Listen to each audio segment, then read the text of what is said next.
Seguí a La Venganza en las redes. @La Venganza Radio en Facebook y Twitter.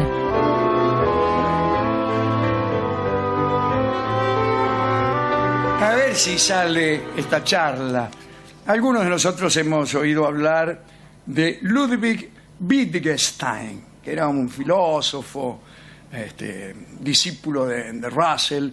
Famosamente los estudiantes lo conocen porque escribió un librito que se llama Tractatus Logico Philosophicum, que es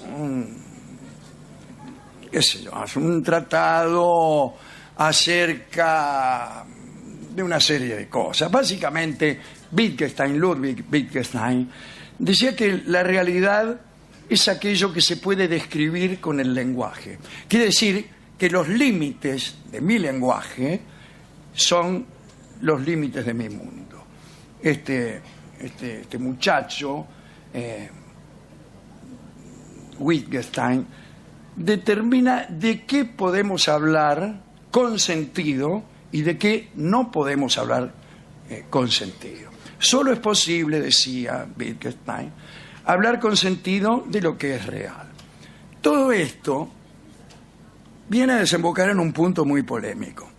Él decía que las proposiciones filosóficas eran proposiciones sin sentido, que hablar de filosofía no tenía sentido, que únicamente la ciencia decía cosas con sentido, mientras que la filosofía estaba en el límite de aquellas cosas y pretendía hablar acerca de las reglas lógicas que se utilizaban para decir cosas con sentido. Pues bien, Wittgenstein decía, estas elucubraciones acerca de las reglas lógicas que se siguen para decir cosas con sentido no tiene sentido. Y ese es el lenguaje filosófico. Esas son, él le llamaba pseudoproblemas. Bueno, de nada de eso vamos a hablar. Porque Ludwig Wittgenstein tenía un hermano que se llamaba Paul. Tenía varios hermanos, en realidad. Provenía de una familia muy adinerada. Él nació en 1889 y murió allá por 1951, qué sé yo. Tenían una mansión. Era quizá la gente más rica del mundo. Vivían en Viena, en una casa enorme, eran muchos hermanos. Era una casa donde había un ambiente fantástico para el pensamiento, para el arte, para la música. Así, bueno, Ludwig era filósofo, pero su hermano mayor, Ludwig, era el menor de todos. El mayor, Paul, era pianista. Por ahí, por esa casa, tanto en su generación como en la anterior, habían pasado compositores como Brahms, Schumann, Mahler, concertistas como Pablo Casals. Estoy mezclando épocas porque son varias generaciones de habitantes de aquel palacio Wittgenstein, donde todo el mundo iba, escritores, poetas, etc. Ahora bien, este muchacho Paul tiene una historia interesante. Sobre él escribió Juan Forn en un libro estupendo que se llama Ningún hombre es una isla. Digo, antes de abandonar para siempre a Ludwig, al filósofo, que había renunciado a la herencia de su viejo. A la esencia de su viejo no sería nada, porque todos renunciamos a la esencia de nuestro viejo. Pero a la herencia, sí, especialmente cuando la herencia es de $800 millones de aquel tiempo. Renunció, se la dejó a 2 hermanas que tenía, ¿no? Y este otro muchacho, Paul, el mayor, era pianista. Y empezó su carrera como concertista de piano relativamente tarde porque ya tenía 25 años.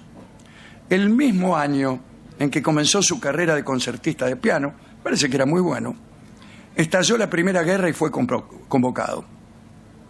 A los 3 días de estar en el frente de batalla, recibió una descarga de metralla en el brazo derecho. Cayó prisionero de los rusos, todo junto. Y los rusos, además de amputarle el brazo en un hospital de campaña, lo mandaron a un campo de Siberia, según parece, el mismo en donde Dostoyevsky ambientó su Casa de los Muertos. Eso me huele... ¿Por qué? ¿Cómo sabían que era el mismo? Bien.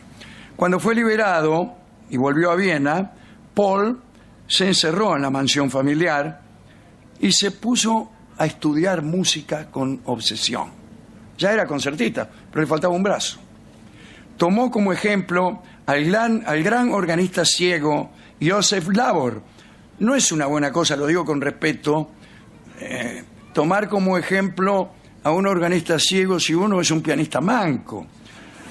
El esfuerzo que uno puede hacer para superar la desgracia es de distinto orden.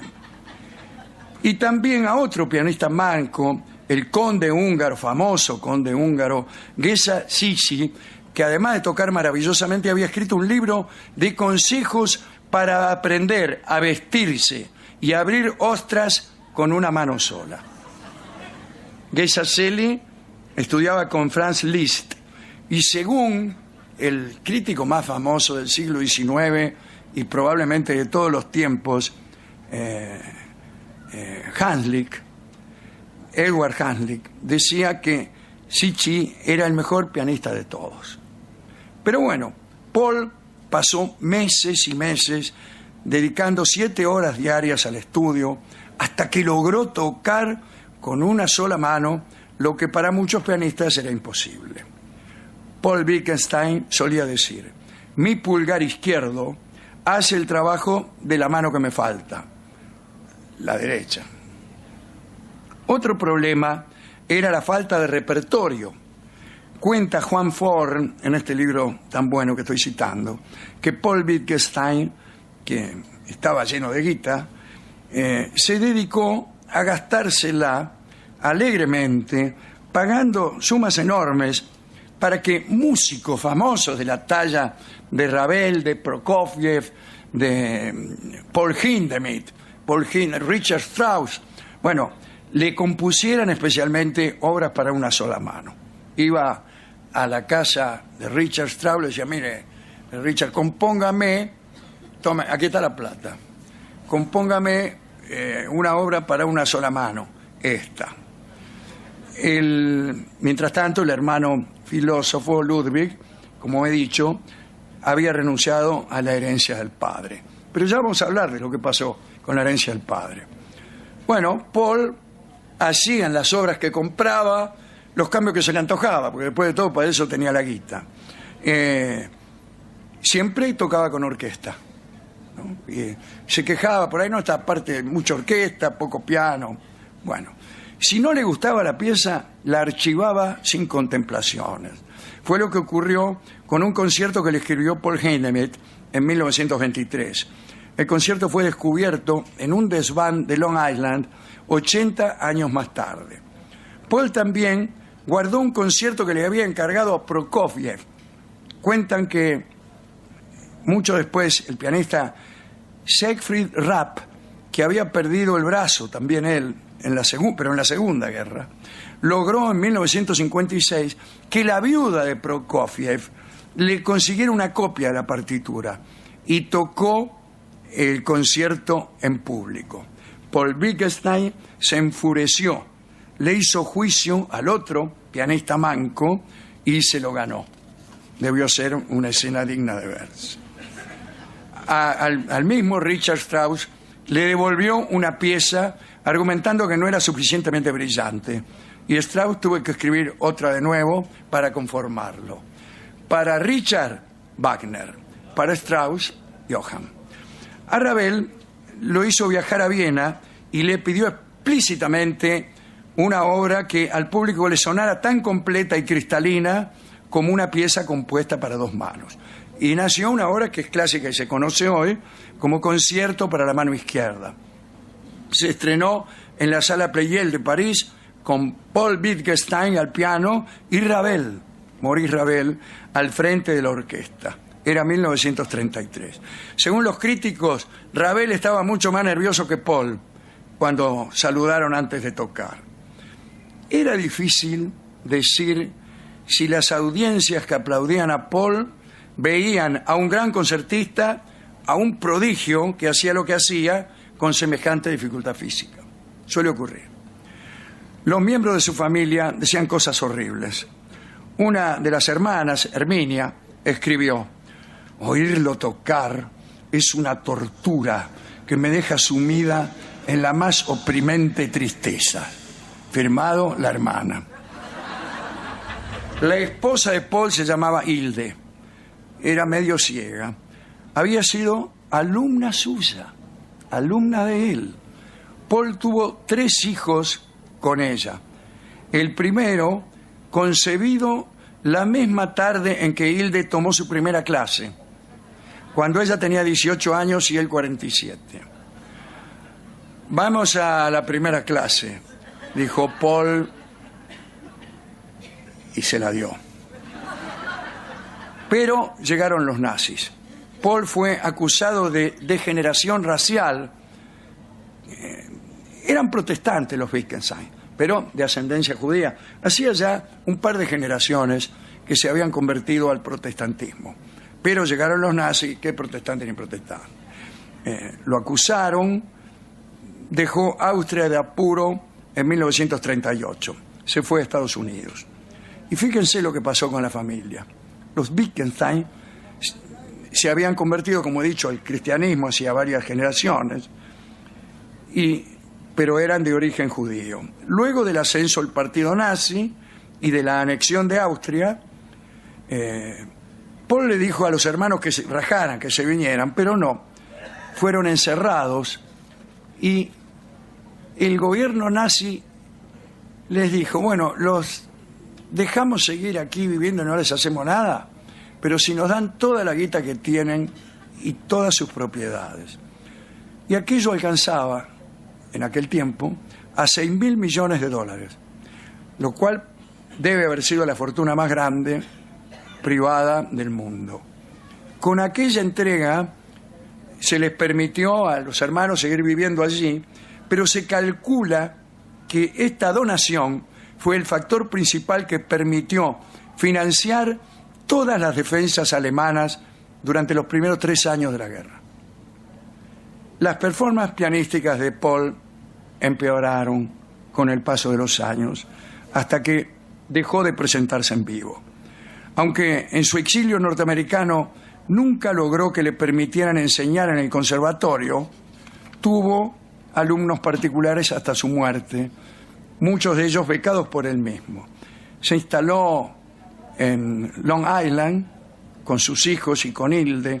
En realidad, en Long Island vivían Hilde y los hijos, y él vivía en Manhattan en un departamento y los visitaba cada tanto. Cuando la primera vez que fue a Nueva York, tuvo que comprar ropa porque se fue con lo opuesto, y alguien le preguntó cuál es su talla, y él no sabía, porque estaba acostumbrado a que en su casa le hacían todo de medida. Lo que es ser bacán, inconvenientes de ser un bacán, uno no sabe qué número calza. Bueno, Paul se convirtió en ciudadano estadounidense en 1946, pasó el resto de su vida allí, hizo buen trabajo como profesor y pianista y murió en Nueva York en 1961. Contaré una brevísima anécdota como anexo y como final. Cuando Ludwig, el filósofo, y Paul, el pianista, eran jóvenes y vivían en la mansión de la familia en Viena,